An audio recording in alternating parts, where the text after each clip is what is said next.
हैं श्री नीरज पाल जी, श्री पुष्पेंद्र जी, डॉक्टर सुभाष यादव जी, श्री अश्विनी यादव जी, श्री सर्वेश यादव जी, श्री राकेश यादव जी, श्री योगेंद्र यादव जी, मुन्ना लाल जो सहप्रभारी हैं, राजेश चौहान जी, बालाचरण राजपूत जी, अतर सिंह राजपूत जी और हमारे पूर्व के एमएलए राजू यादव जी,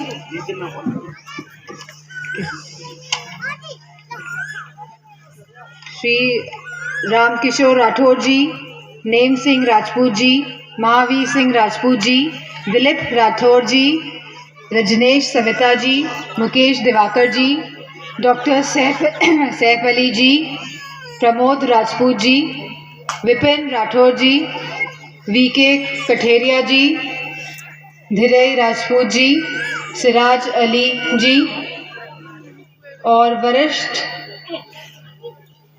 बालाचरण राजपूत जी हो गए और हमारे मंच पे उपस्थित जूही सिंह जी और नीरज पाल जी, सुरेश सिंह जी और जैसा कि आप लोगों को पता है कि आज मेरी छोटी बहन भी यहाँ उपस्थित है और ये लेफ्टिनेंट कर्नल रह चुकी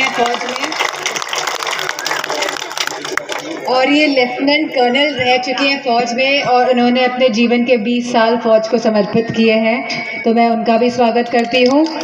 और इसी के साथ महलोई के सभी आदरणीय बुजुर्गजनों का और माताओं बहनों का और सभी युवा साथियों का बहुत बहुत धन्यवाद और आभार कि आज आप सब इतनी संख्या में यहाँ उपस्थित हुए हैं और जो दबाव बनाया जा रहा है उस दबाव को नकारते हुए और उस दबाव को दबाते हुए आप सब जिस बहादुरी और जोश के साथ आज मेरे समक्ष उपलब्ध आप सब मेरे सामने आए हैं, मैं आप सबका तहे दिल से आभार और धन्यवाद देना चाहती हूँ।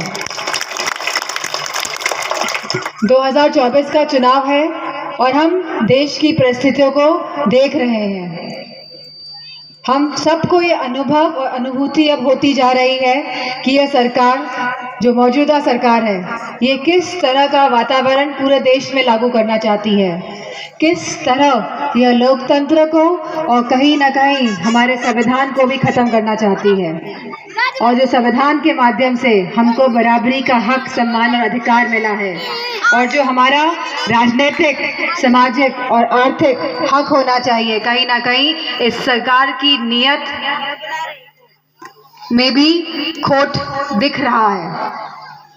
आज हमारा युवा परेशान है और युवाओं की संख्या बहुत भारी है क्योंकि पूरा प्रदेश ही युवाओं का प्रदेश है, लेकिन जिस तरह इन लोगों ने युवाओं को निराश किया है और जिस तरह लगातार नौकरी के माध्यम से पहले नौकरी निकाली, फिर पेपर लीक कराया और फिर उनको बर्खास्त किया है, तो मैं समझती हूँ आज गांव-गांव में युवा तैयार है कि भारतीय जनता पार्टी को बर्खास्त करने का समय अब आ गया है। आ गया कि नहीं आ गया है? क्योंकि ये लोग नहीं समझ पा रहे हैं कि ज़मीन में कितनी दिक्कतें हैं, कि किस तरह पूरी शिक्षा की जो व्यवस्था है वो चरमराई हुई है, कहीं ना कहीं स्वास्थ्य की व्यवस्था भी चरमराई है। और ये लोग वो लोग हैं जिन्होंने बड़े वादे किए थे, बहुत बड़े। कहा था क्या? अच्छे दिन आएंगे। फिर क्या कहा था? पहले कहा था अच्छे दिन, उसके बाद 15 लाख रुपए अकाउंट में आएंगे।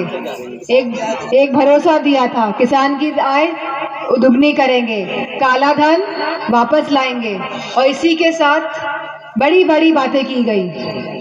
आज जब हम ये लोग राशन की बात करते हैं तो मैं आप सबसे पूछना चाहती हूँ कि आज राशन में हम सबको क्या मिल रहा है? और आज से अगर आप 10 साल पहले का आकलन करेंगे तो आप बताइए कि 10 साल पहले राशन में क्या क्या मिलता था? गेहूं, चावल, चीनी और आटा भी मिलता था और तेल भी मिलता था।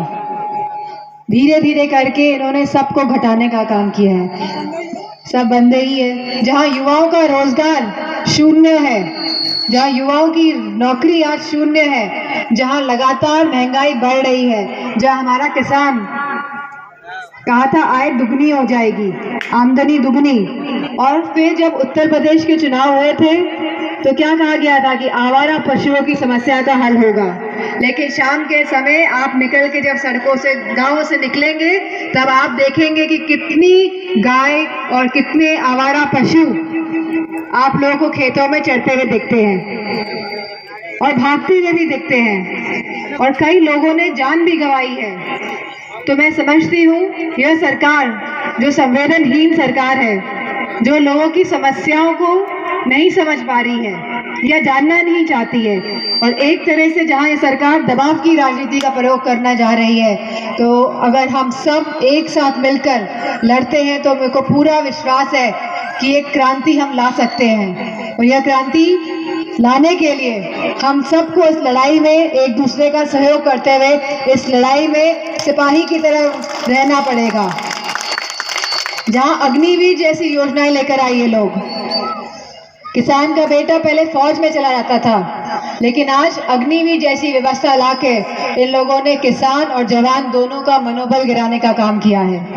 और जो यहाँ पे पुलिस वाले दिख रहे हैं, आने वाले में हो सकता है कि इनकी नौकरियां भी ठेके पे और सब पे चालू हो जाए। तो ये आप लोग के लिए भी आंख खोलने का समय है। जो आप हमारे कार्यकर्ताओं के दरवाजे खड़खड़ाते हैं, आपको भी कहीं ना कहीं इसका नुकसान आने वाले समय में उठाना पड़ेगा, क्योंकि इससे, और अगर आप नहीं उठाएंगे तो आपकी आने वाली पीढ़ियां तो जरूर उठाएंगी, क्योंकि कोई भी समाज का वर्ग इस उत्पीड़न, इस दमन से और इस दबाव से नहीं बचेगा। तो मैं आप सब लोगों से यही उम्मीद करती हूँ और यही मैं आपसे कहूँगी कि इस लड़ाई में समाजवादी पार्टी का समर्थन करें, क्योंकि यही लड़ाई लोकतंत्र और संविधान को बचाने की लड़ाई है और हमारे हक, सम्मान और अधिकार की भी लड़ाई है। और मैं सभी अपने कर्मठ कार्यकर्ताओं से भी कहना चाहूँगी कि इसमें डरने की बात नहीं है। जैसे कि राजू जी ने कहा है कि बस थोड़ी सावधानी, 2-4 दिन इधर उधर, और वोट के दिन कैसे निकल के आना है बचाव के लिए। हाँ, साइकिल पे नहीं, एकदम क्या बोला था, हनुमान जी जैसे आपको निकल के आना है और लोकतंत्र की रक्षा करनी है।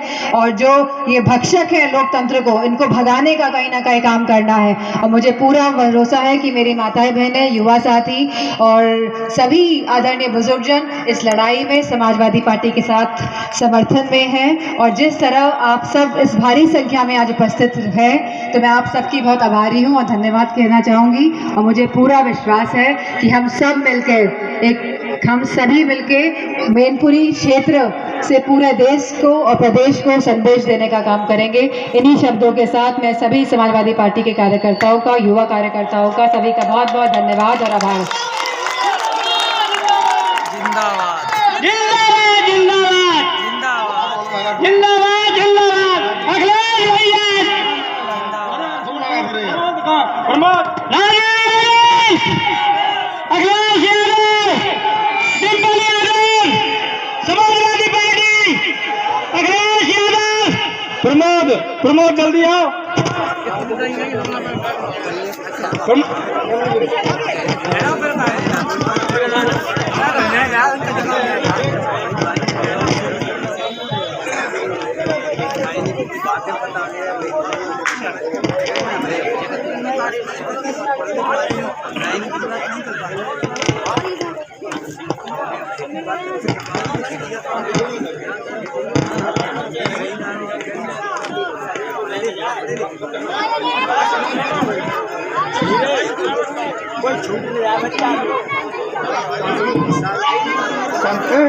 शांतनु सर